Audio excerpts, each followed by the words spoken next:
Hey everybody, today I wanted to talk about the latency on the original Pitch Fork pedal from Electro-Harmonix. In this video, we'll try and measure the latency, we'll give that some context, we'll talk about how latency can negatively impact your playing, and some of the ways that you can minimize that. Let's start with a little bit of context. What is latency? Latency is the time delay between an action and its corresponding response in a defined system. In this context, it is the amount of time the audio signal is delayed by going through the Pitch Fork pedal.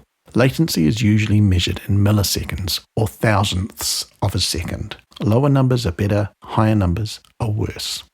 To function, the pitchfork has to sample enough of the signal you're passing into it to accurately detect and analyze the waveform, calculate the pitch it needs to produce, up, down, or both, and sometimes that pitch change is not a static value because it's sweeping up or down, and then generate and output the sound with time stretch so it's in line with the rhythm that you're playing. All of that processing takes time, which means there is always going to be some level of latency. This pedal was released in October 2014, so it's well over 10 years old now. It came out before the Apple Watch and 5 years before COVID. Technology has advanced in that past decade, so being an older and generally well-liked pedal, let's see how it performs. To be clear, I'm not here to criticize this pedal. It's been on my board for years and years. I want to quantify the latency and then share some strategies I used to get around that. So how do we measure latency? I'm going to use a technique similar to how I measured the detune pitch variance in this video. We'll split a mono signal and record it on two separate channels. One channel is the dry signal, the other channel is the signal after going through the pitchfork with the blend all the way up. We then compare the recorded signals and measure the start time difference in milliseconds. So here's my recordings I made. I used a MIDI track to play the notes on a Yamaha Reface CP so that the timing and volume was as uniform as possible. I recorded a control track first, the same setup, but with the pitchfork turned off, to check there were no other latency factors. You can see the waveforms are perfectly aligned. Then I recorded all the test data. You can see immediately that the waveforms are very different. I recorded 12 different notes or chords to see if there was any variance there, and I used 5 different pitchfork settings: octave up, octave down, octave up and down, detune up and down, and perfect fifth up and down. That gives me a total of 60 data points to measure latency data on. Let's look at what I did to measure these. I zoom in on the beginning of the note until I can see this double line here. One of these lines is the midpoint that runs all the way through. The other line is the waveform, so as soon as I see any observable wrinkle in that line, we measure that as the starting of the note. Something this small will not be audible, but it is observable and measurable. That's the rule I'm going to use. I'm measuring to the closest millisecond. So in this example, the MIDI note fired 2 milliseconds before the bar line, and the pitchfork note started 12 milliseconds after the bar line. 2 plus 12 is 14 milliseconds. I carefully measured all 60 data points following this process, and the result was not exactly as I expected. There was some variance in the results. The lowest was 11 milliseconds, the highest was 17 milliseconds. It was pretty evenly spread across the effects and notes, but the mean, median, and mode are all telling me 14 milliseconds. So I think we can say that is the expected latency, but it may vary by a couple of milliseconds either way.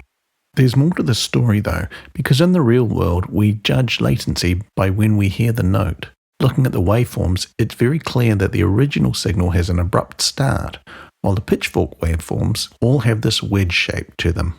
That wedge shape is a volume swell. It's probably to minimize the pops and clicks you hear at the beginning of samples sometimes, but it definitely adds to the latency because we don't hear the sound until it is loud enough. And that's the sticky part. How can we measure that? We can measure the average time for the wave amplitude to reach the normal size, but realistically we are likely to hear the sound earlier than that.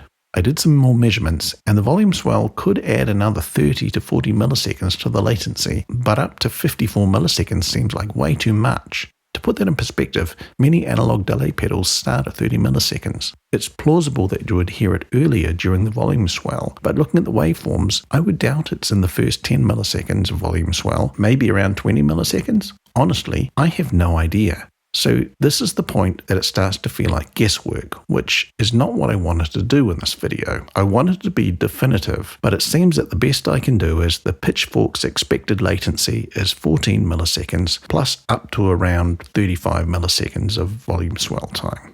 Understandably, I'm not really happy with that, but I don't know how to objectively progress this any further. If you have any suggestions or specific insights into how to tighten up this result, please leave a comment.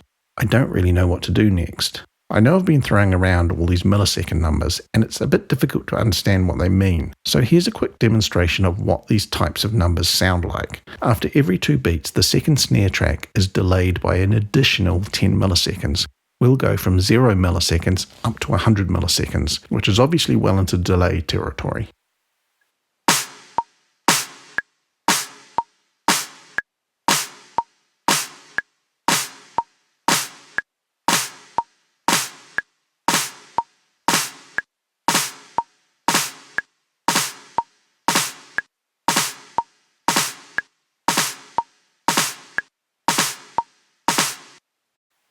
So that's interesting, and we can hear the snare hits becoming more and more out of time as the latency increases. But if we mute the original loop and just hear the delayed snare against the click, to me it sounds much worse at much lower latency times, even at 30, 40, 50 milliseconds.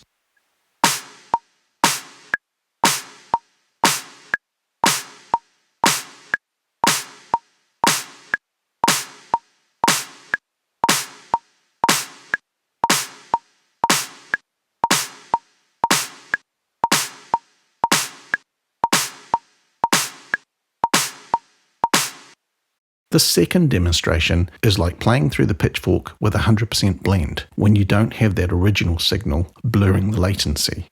For me, the latency is an issue when playing through the Pitchfork at 100% blend, like as a transposer, for example. It throws off my timing because it feels wrong. I can't tell you if that's because the beginning of the note, the transient, is affected by the volume swell, or if it's just the combined latency of the processing and the volume swell. I can't tell you what the latency number is. I just know that for me, it gets in the way. Ultimately, because of this problem, I don't use the pedal this way. I almost always use it with the blend set at halfway or lower. That way, I can hear the start of the note as I play it, and then the Pitchfork note blooms underneath. It also means that I only use detune, octaves, and the perfect fifth setting to remain tuneful. So if you also experience latency issues with this pedal, you could try this approach. If you don't feel any latency using it with the blend all the way up, then great, I'm a little bit envious.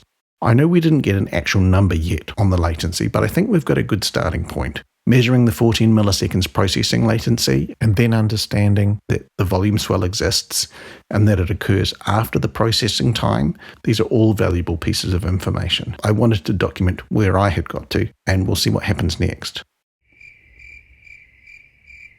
When I was editing this video, I was working with the 10 millisecond latency demo, and I thought I should try putting drum machine sounds through the measuring process because the waveforms are much shorter and it could be easier to identify the actual latency. So I did that, but to keep the waveforms as comparable as possible, I used detune up. The altered signal will be 17 cents sharp, so the waveforms won't match, but they will be closer than if I used anything else. Looking at the new recordings, straight away I could see that the front of the sound was a volume swell, so we still can't use the start of that as a measuring point. I did notice that this section kind of looks similar to the direct recording if we just think about the general dynamic shape.